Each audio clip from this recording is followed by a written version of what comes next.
అత్యంత కృప కలిగిన యేసు క్రీస్తు నామములో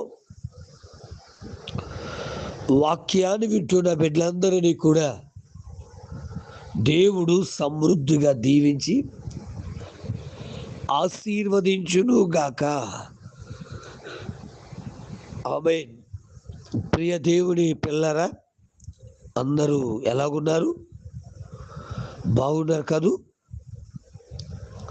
ఉదయం వెళ్ళొచ్చి ప్రార్థన చేసుకున్నారా? పరిశుద్ధ గ్రంథాన్ని చదివి ధ్యానం చేశారా నాన్న?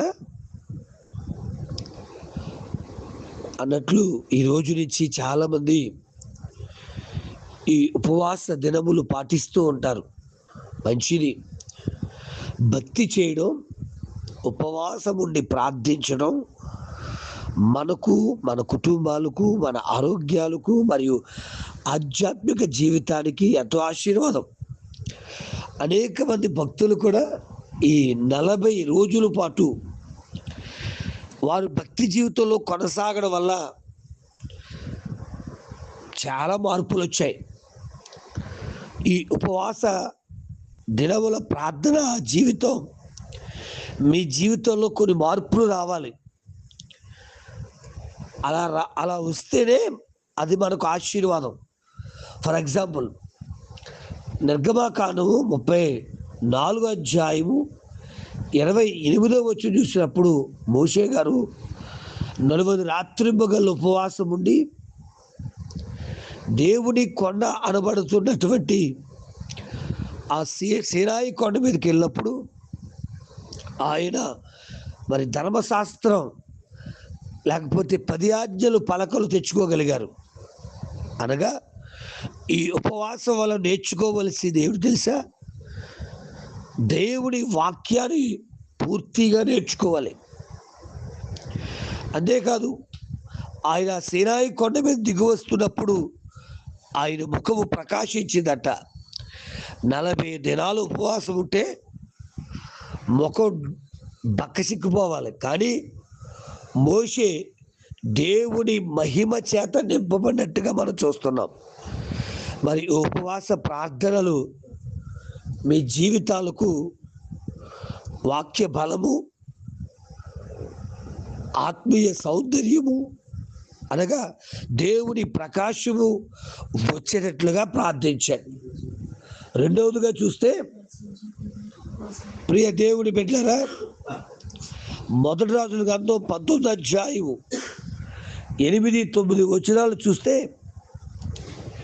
ఏలియా ఉపవాసం ఉండి 40 దినాలు ప్రయాణం చేసిన తర్వాత దేవుని ప్రత్యక్షత చూశాడు.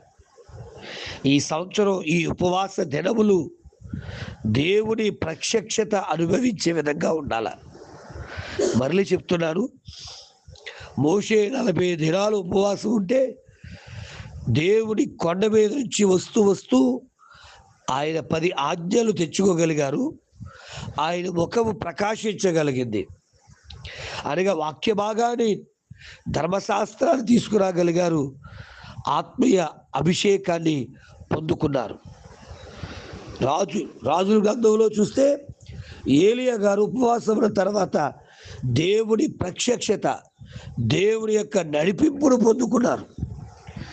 సంఖ్యాకాండం 13వ అధ్యాయము 25వ వచనంలో మరి వేగులు వారు 40 దినాల పాటు కానాను దేశాన్ని సంచరించి ఆ తర్వాత ఈ ప్రాంతాన్ని మనం తప్పకుండా సంపాదించుకోగలుగు అనేటువంటి నూతన ఆశను, నూతన ఆలోచన కలిగి ఉన్నారు.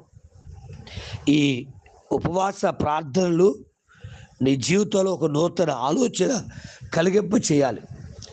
అదే కాదండి, యేసుక్రీస్తు ప్రభుల వారు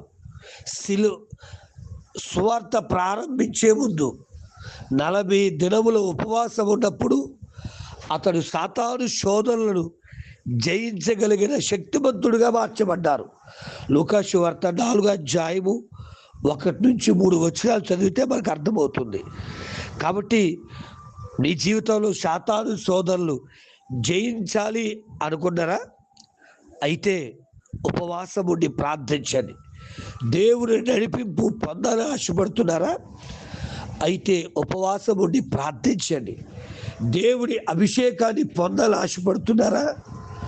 అయితే ఉపవాసం ఉండి ప్రార్థించండి బిడ్డలారా.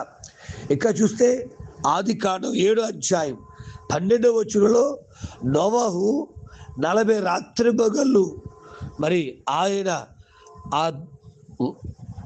ఓడలో ఉండడం ద్వారా అంతకు ముందు కన్నా ఆ తర్వాత జీవితం ఎంతో దీవెనకరముగా మార్చబడింది.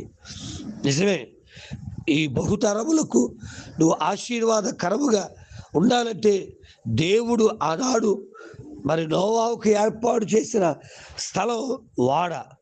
ఈరోజు దేవుడు నీకు ఏర్పాటు చేసిన స్థలం దేవుని మందిరం. ఆ మందిరములో నివసించడం ద్వారా, ఆ మందిరములో ఉండడం ద్వారా జలప్రలయము లాంటి కష్టాల నుండి తప్పించబడతావు. బిడ, మరొక్కసారి తెలియజేస్తున్నా, ఏదో ఆచారంగా మా తండ్రి గారు మా తాతగారు చేశారు ఈ ఉపవాసాలు మేము చేస్తున్నాం అని కాక, ఈ 40 దినముల ఉపవాస ప్రార్థనలు చేసిన భక్తులు ఎలా నూతన నడిపింపు, నూతన అభిషేకం, నూతన ప్రత్యక్షత, నూతన వాక్యపు నింపుదల ఎలా పొందుకున్నారు, అలాగ మీరు కూడా దయచేసి సాతానును జయించే శక్తి పొందుకోవాలంటే ఉపవాస ప్రార్థన అవసరం గనుక ఈ 40 దినములు కూడా మీకు ఎలాగ వీలుంటే అలాగా ఉపవాసం ఉండి ప్రార్థిస్తూ దైవాశీర్వాదాలు పొందుకుంటూ సాతానును జయించే శక్తి దేవుడు మనందరికీ అనుగ్రహించును గాక. ఆమె తండ్రి నీకు స్తోత్రాలైనా.